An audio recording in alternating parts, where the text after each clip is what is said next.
Sir నమస్తే అండి. ఏం పేరు సార్ మీ పేరు? నా పేరు శ్రీధర్. శ్రీధర్ గారు సికింద్రాబాద్ పార్లమెంట్ కాన్స్టిట్యూన్సీ సంబంధించి మరి ఇప్పుడు మళ్ళీ అంటే మొత్తం ఓవరాల్గా ఎంపీ ఎలక్షన్స్ జరుగుతూ ఉన్నాయి. సో ఒక ఓటర్గా మీ అభిప్రాయం చెప్పండి. ఈసారి అంటే ఇక్కడ 17 ఉన్నాయి మనకి తెలంగాణలో. మరి 17 బీజేపీ అంటుంది, ఒకవైపు కాంగ్రెస్ అంటుంది, ఒకవైపు ఏమో టీఆర్ఎస్ అంటుంది. ఎలా ఉండబోతుంది మీ అభిప్రాయం? ఇప్పుడు నరేంద్ర మోడీ గారి గాలి ఇది బీజేపీకి పేరు పెట్టకండి. నరేంద్ర మోడీ గారిని అభిమానించే వాళ్ళు పెరుగుతున్నారు. నరేంద్ర మోదీ గారు మంచివాళ్ళు వ్యక్తిగతంగా అతని గాలి వీచినంత కాలం బీజేపీకి మంచి గెలిచే అవకాశాలు ఉన్నాయి.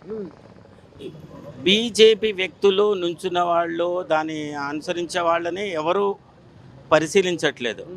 నరేంద్ర మోడీ గారిని డైరెక్ట్గా ఆలోచించి నరేంద్ర మోడీ గారికి ఓటేసే విధంగా చూస్తున్నారు. అలా ఈసారి ఈ తెలంగాణలో కూడా నరేంద్ర మోడీ వైపు గాలి వీచచ్చు. 17కి 17 రావచ్చు. నా ఉద్దేశం అది. నేను రోజు న్యూస్ చదువుతున్నాను, నేను మల్టీమీడియాలో చూస్తున్నాను, నా ఫేస్బుక్లో వస్తున్నాను. నేను సోషల్ మీడియాలో చూసినంత వరకు ఆయన వైపు గాలి వీస్తుంది.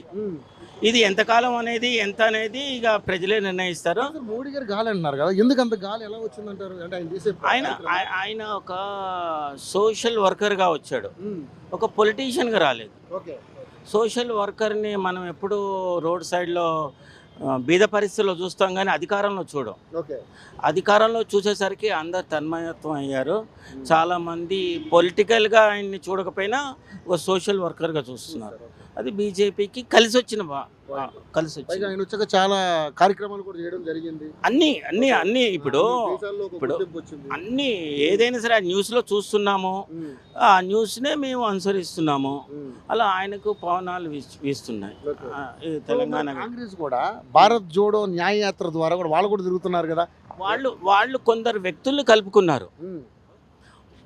ఈ వ్యతిరేక శక్తులు కలిశాయి, వ్యతిరేక శక్తులు కలిశాయి తప్ప వాళ్ళు నరేంద్ర మోడీకి వ్యతిరేకం కాదు.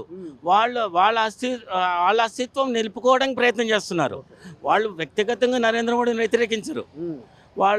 వాళ్ళ పోస్టులు వాళ్ళు కాపాడుకుంటున్నారు. అలా వీళ్ళు కలిసారే కానీ ఎవరిని వ్యతిరేకించరు. ఈ ఎలక్షన్లు అయిపోయినాక ఎవరు అందరూ అన్నదమ్ములే ఉంటారు, వాళ్ళ ఫ్రెండ్సే ఉంటారు, చుట్టాలే ఉంటారు. ఇలా ఎలక్షన్ల మూమెంట్లో జరిగే పరిశీలన తప్ప దాన్ని దుష్మన్లాగా శత్రువులాగా చూడకూడదు. వాళ్ళ అన్నదమ్ములు ఒక అన్న ఒక చోటు ఉంటాడు, తమ్ముడు ఇంకో చోటు ఉంటాడు. తమ్ముడికి అస్తిత్వం కోసం కాంగ్రెస్లో తిరుగుతున్నాడు, అన్న అభిమానించే దానిలో బీజేపీలో తిరుగుతాడు. ఇద్దరు ఒక ఇంట్లోనే ఉండొచ్చు. అందువల్ల ఏ పార్టీని ఫ్యామిలీగా మార్చొద్దు, ఎలక్షన్ దాకా చూసే విధంగా చూడాలి. ఎవరు ఇప్పుడు అదే కాంగ్రెస్ గెలిచింది, అందరూ కాంగ్రెస్ కరెక్ట్ అంటారు, అదే బీజేపీ గెలిపించు. చివరికి అందరూ ఒకటే మాట అంటారు. ఎలక్షన్లో జరిగే వివాదాస్పదమైనవి ఏవి మనము ఎక్కువగా ఆలోచించొద్దు. సార్ ఇప్పుడు మరి ఈ సికింద్రాబాద్ కాన్స్టిట్యూన్సీ సంబంధించి ఎంపీ ఆల్రెడీ ఇక్కడ కిషన్ రెడ్డి గారు ఎంపీగా ఉన్నారు. మరి రెండోసారి కూడా మళ్ళీ ఆయనే గెలవాలని ట్రై చేస్తున్నారు. లేదు, మోడీ హవాతో గెలవచ్చు అనుకుంటున్నా. వ్యక్తిగతంగా ఆయన నార్మల్ మనిషి అయినా మోడీ గాలి వేస్తుంది. ఇప్పుడు ఆయన ఊరేగింపులు కొన్ని చూసాము, మోడీగా ఉన్నది. వ్యక్తిగతంగా నేనైతే ఆయన్ని నమ్ముతున్నాను. పార్టీ పరంగా మేమేమి అంతగా ఎవరి పార్టీకి పోలేము. అలా బాగా కిషన్ రెడ్డి గారి గురించి మీ అభిప్రాయం ఏంటి అసలు? వ్యక్తిగతంగా ఆయనకు ఒక ఎంపీ లాగా ఎప్పుడు స్పీచ్ వినలేదు.